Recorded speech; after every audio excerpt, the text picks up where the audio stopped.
Hey everybody, welcome back. This is Clyde, and I have issues coming to you from my dry cleaners, where I talk about comics, cartoons, geeky stuff, things I like. And let me start off first with showing off. I've been asked about what I'm wearing, and I wanted to show off my t-shirts here. Uh, have a nice selection of geeky t-shirts that I really enjoy. This is Pinky and the Brain dressed up as Darth Vader and the Emperor, Lord Emperor. So um, really get a kick out of matchups, and it's a couple of my favorite things: Pinky and the Brain off, and the Star Wars universe. So let me first. What today I am going over. I've heard about a collection of Alex Ross covers that he was coming out through September and October, where he has drawn 32 iconic Marvel characters in what they call the timeless variants. And I have been a big fan of Alex Ross since I first found out about him doing his book Kingdom Come that came out from DC back in the mid '90s. Spectacular story, gorgeous work. Uh, just if you haven't read it, I highly suggest it. But holy smoly, this stuff is spectacular. I sorry, don't want to curse. Got to keep it clean. That's what I do here.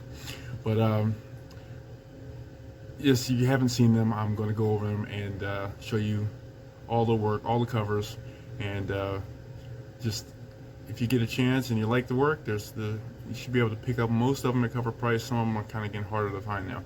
So here we go. Start off with this is Daredevil. This is Daredevil 23. Fantastic cover. You know, Alex Ross's use of shadows and so forth, just spectacular. It, you know, his and the reflective surfaces I also enjoy a lot.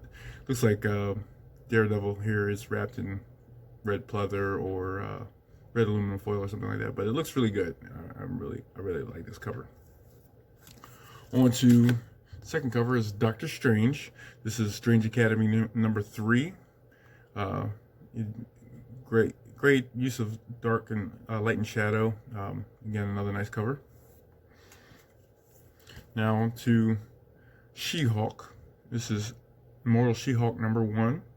Don't know much about Jennifer Walters. I need to look into her more. I know that they're talking about having a Disney Plus TV show based on her, so might be somebody worth looking into. Next is Shang-Chi. This is Shang-Chi number 2.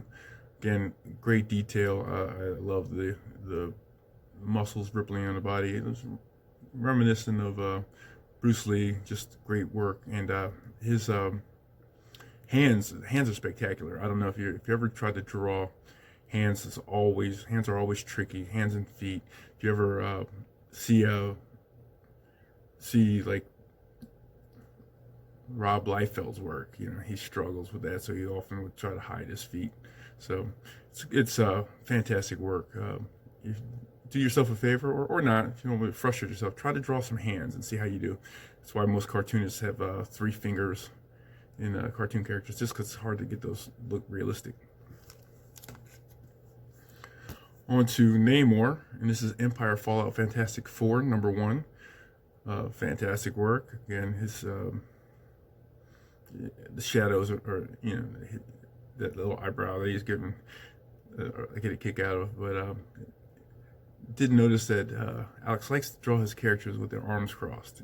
You notice there's a theme, is probably a good quarter of them have their arms crossed, so you'll start to notice it.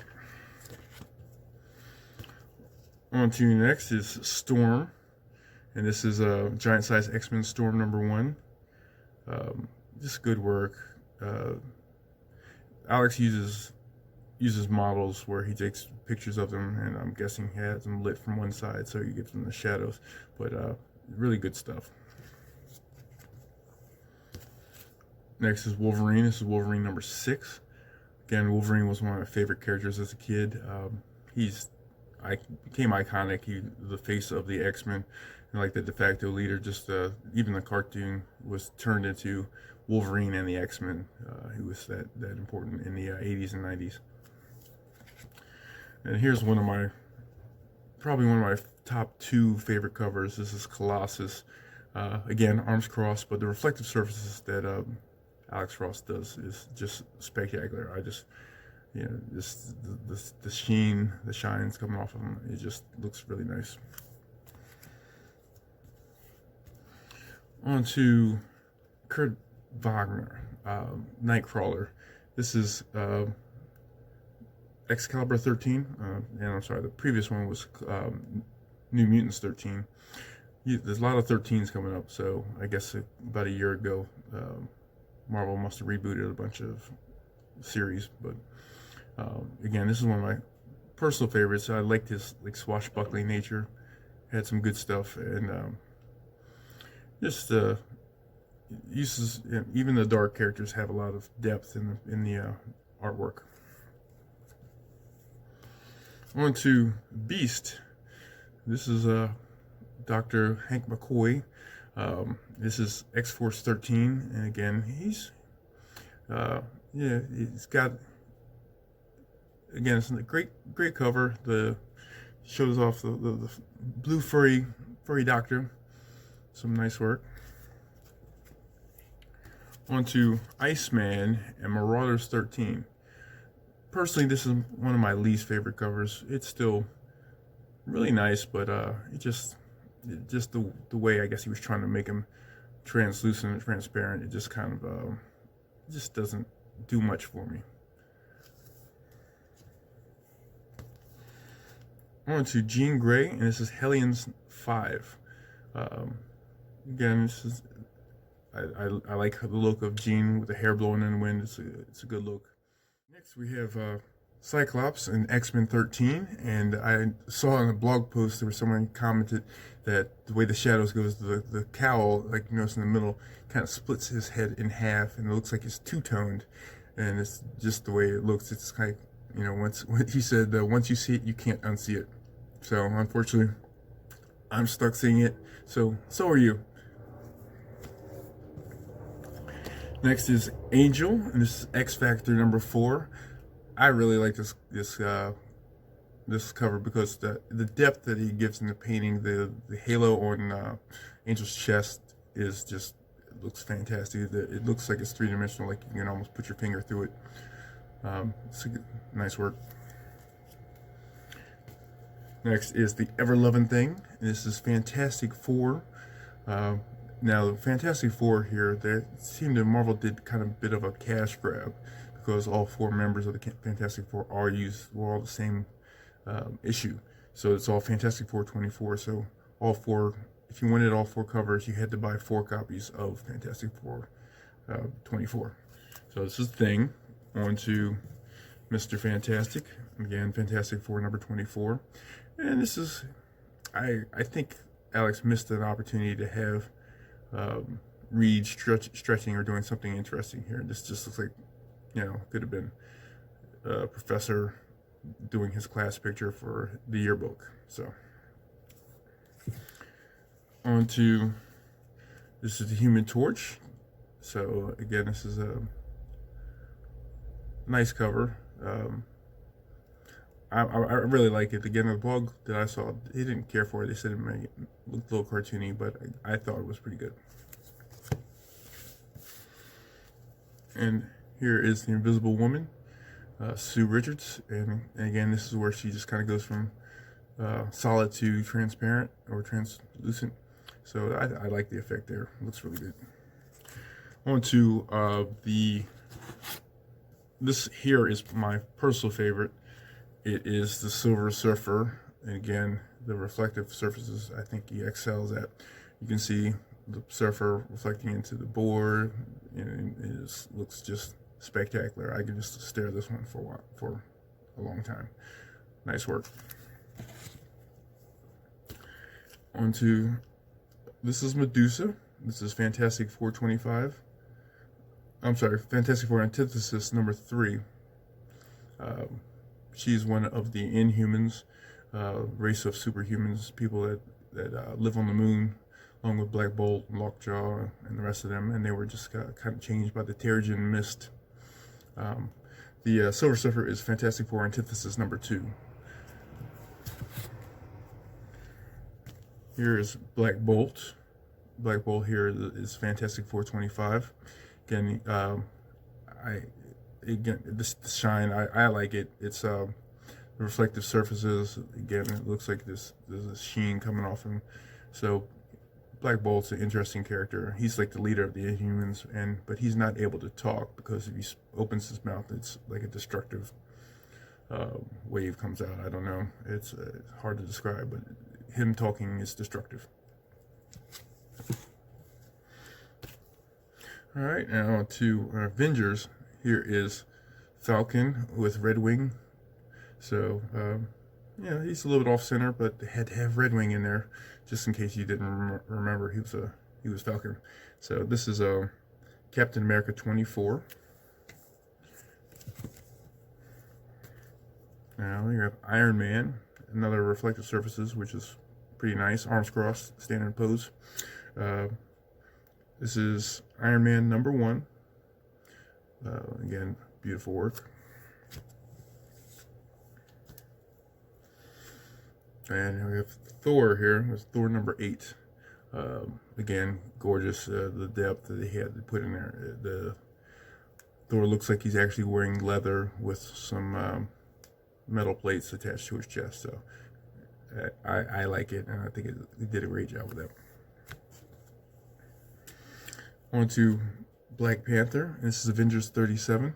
Black Panther, another nice character. Even though he's all black, you do see a lot of depth in there. There's a lot of stuff going on in this picture that shows off the contours and so forth. Nice work. Now this one's a little bit, I like it, but it's a little weird. This is Hulk. It's Immortal Hulk #37. Again, I don't know how well it comes over camera, but Hulk's got chest hair. I'm not sure why. I've never really seen him drawn with chest hair, but and there's no reason I wouldn't think he wouldn't have chest hair, but it just kind of struck me a little odd, so I thought it was pretty funny. Now we have Scarlet Witch, and this is Strange Academy #4.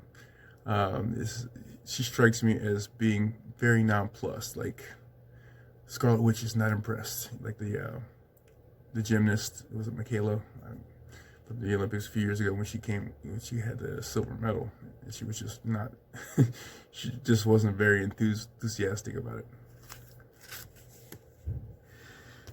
And that was, I'm sorry, Scarlet Witch was Strange Academy #4, and this is Captain America 23.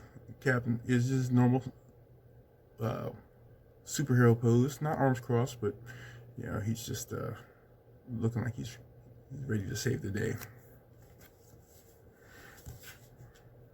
On to, this is Black Widow. This is Captain America, I'm sorry, Black Widow #2.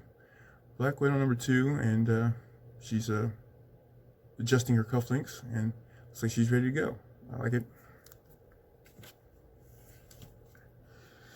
Here is Spider-Man and Spidey. Now this one, I'm not sure what the pose is.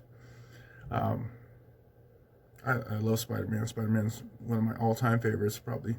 Spidey, maybe Batman, Wolverine, and Deadpool right now. They're probably my favorite superheroes. But I probably have more Spider-Man comics than any other title. So, but here, I don't know what he's looking at, what the pose is. I'm not really sure what's going on here. But it is great work. All right, now on to the last couple. So what we have here is Spider-Woman #5. Not too much to say about it. I don't know much about Spider-Woman. I bought it just for the set. Again, it's great work. Not much I can say about his covers is bad. It's just a nice cover. And lastly, we have Ghost Rider, which is Avengers 36. Again, another very nice cover. The flame work is really good with the skull within the flames. Just gorgeous work, and just can't speak highly enough about Alex Ross's paints and so forth. This is overall the set. I'm really happy with it. I'd like to display it somewhere, but it's a big, it's a lot of cover. It's going to take up a lot of area, and I hope you guys enjoyed my showing off of the covers and enlightening you to some things that you may not have known. And if you liked it, please give me a thumbs up. Please subscribe if you want to see more information. I don't suspect I'm going to be posting too many videos, but I will occasionally have something. I have some things that I'm getting sent to CGC, and once it comes back, I will do a reveal.